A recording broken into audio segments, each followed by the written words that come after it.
Assalamualaikum warahmatullahi wabarakatuh. Perkenalkan, nama saya Firdi Febrianto. Saya seorang mahasiswa dari Fakultas Hukum dan Ilmu Sosial dari Universitas Muhammadiyah Kota Bumi Lampung Utara dengan nomor NPM 2174201050.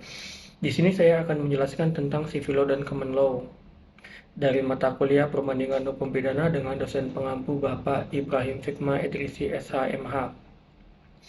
Baik, sebelum jauh kita membahas tentang civil law dan common law, kita harus tahu apa sih perbedaan civil law dan common law itu sendiri. Jadi perbedaan civil law dan common law adalah common law berdasarkan tradisi dan berkembang dari presiden yang dipergunakan oleh hakim untuk menyelesaikan masalah. Sedangkan civil law itu sendiri adalah berbasis pada hukum tertulis dan menuangkan semaksimal mungkin norma keadilan aturan hukum.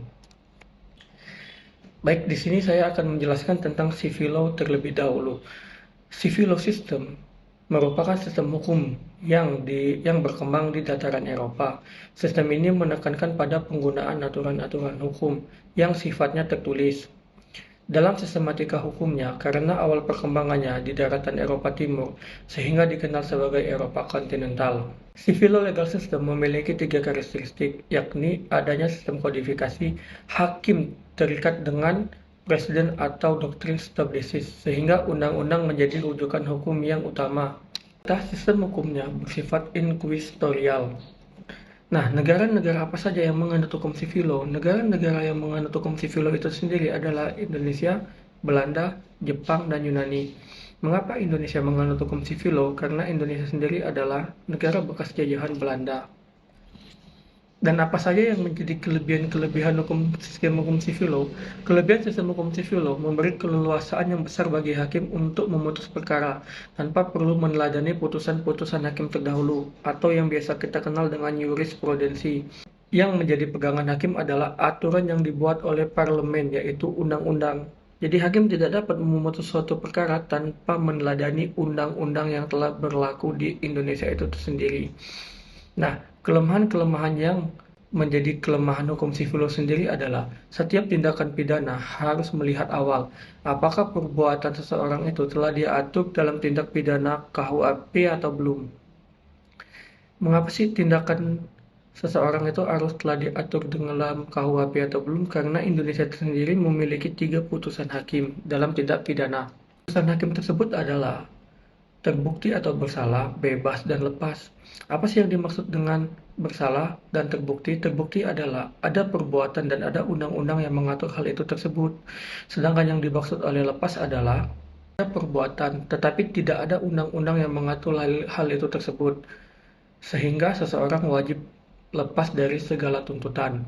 Nah, yang dimaksud dengan bebas adalah ada tidak ada perbuatan dan ada undang-undang yang mengatur hal itu tersebut. Baik, saya akan membahas tentang sistem hukum common law. Common law atau yang bisa kita kenal dengan Anglo-Saxon adalah sistem hukum yang berasal dari Inggris dan berkembang di negara-negara jajahannya.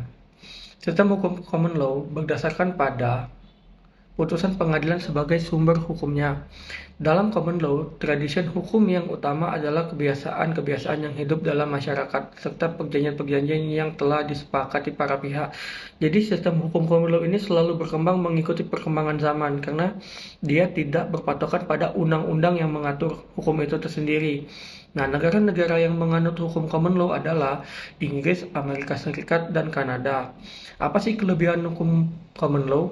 Kelebihan hukum common law adalah kelebihannya tidak tertulis, memiliki sifat yang fleksibel dan sanggup menyesuaikan dengan perkembangan zaman dan masyarakat.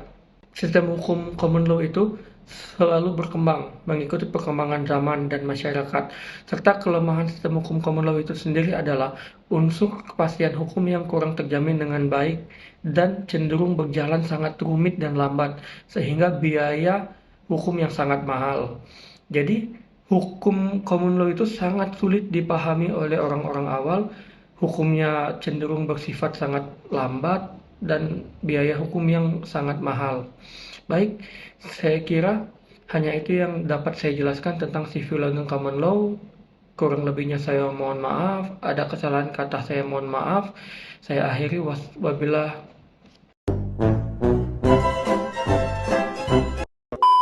Saya akhiri Wassalamualaikum warahmatullahi wabarakatuh.